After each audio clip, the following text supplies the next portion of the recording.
আসসালামু আলাইকুম দর্শক, বেনজির আহমেদের একটি কল রেকর্ড ফাঁস হয়েছে। আমরা সেটি সরাসরি দেখে আসবো, তারপর আপনাদের সাথে কিছু কথা বলবো। তো চলুন আগে দেখে আসি। যখন দেখবেন যে আপনারা সংগঠিত হবেন, আপনারা পুলিশ কর্তাদের সঙ্গে পাবেন, এত সন্দেহ আমার নাই। আর আমিও চেষ্টা করতেছি যারা এখন চাকরিতে আছে তাদের সঙ্গে যোগাযোগ করার জন্য, একটা প্ল্যাটফর্ম করার জন্য। দেখা যাক যদি এটা করতে পারি, ইনশাল্লাহ আরো সুবিধা পাওয়া যাবে। Thank you. যখন বিএনপি ক্ষমতায় ছিল, ওরা তো অনেকবার ক্ষমতায় ছিল, তারপরে আওয়ামী লীগের এন্টি ফোর্সেস এরশাদ সাহেবরা ক্ষমতা ছিল, তখন তো ওরা অনেক এন্টি আওয়ামী লীগ লোকজন পুলিশে ঢুকাইছে, সেগুলো সামনে নিয়ে আসছে, এগুলো অনেক রয়ে গেছে, এখন সেগুলো সামনে আছে।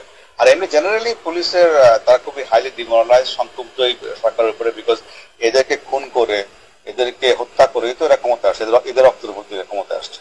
427টা পুলিশ থানা এবং ফাঁড়িতে অ্যাটাক করা হচ্ছে, অস্ত্রপাতি লুট করা হচ্ছে, প্রেগনেন্ট কনস্টেবলকে পুড়িয়ে মারা হচ্ছে। তো এইগুলো তো এরা সহজভাবে নেয় নাই। লোয়ার র্যাঙ্ক, বিশেষ করে কনস্টেবল থেকে ইন্সপেক্টর, এদের একটা বিশাল অংশ তো খুবই আনহ্যাপি, তো এটা বলতে পারি। তাহলে ওই যে ওই প্রশ্ন, তাহলে আমাদের অ্যারেস্ট করে কারা, ধরে হচ্ছে ওই পার্টি। কারণ আপনারা জানেন যে এই আপনার এই 5 তারিখের পরে একটা বিশাল গ্রুপ, অফিসার গ্রুপ, তারা কর্মস্থল ত্যাগ করছে আর আসে নাই।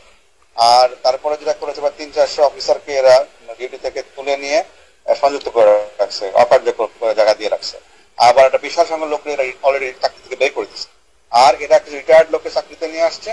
আর ওদের সময় যারা যে পেশাদের সময় বিএনপি ক্ষমতা ছিল একাধিক, বা ওদের সময় জিয়া রহমানের সময়, এদের তো অনেক লোকজন 80 দশকে যারা রিক্রুট হয়েছে তারা এখনো চাকরিতে রয়ে গেছে অনেক। তো 90 দশকে যারা ঢুকছে তারা তো অনেক চাকরিতে রয়ে গেছে এখনো। তো সেইগুলোকে এরা সামনে নিয়ে আসছে। তো এই লোক এদের সংখ্যা খুব বেশি না। এবং যখন দেখবেন যে আপনারা সংগঠিত হবেন, আপনারা পুলিশ কর্তাদের সঙ্গে পাবেন, এত সন্দেহ আমার নাই।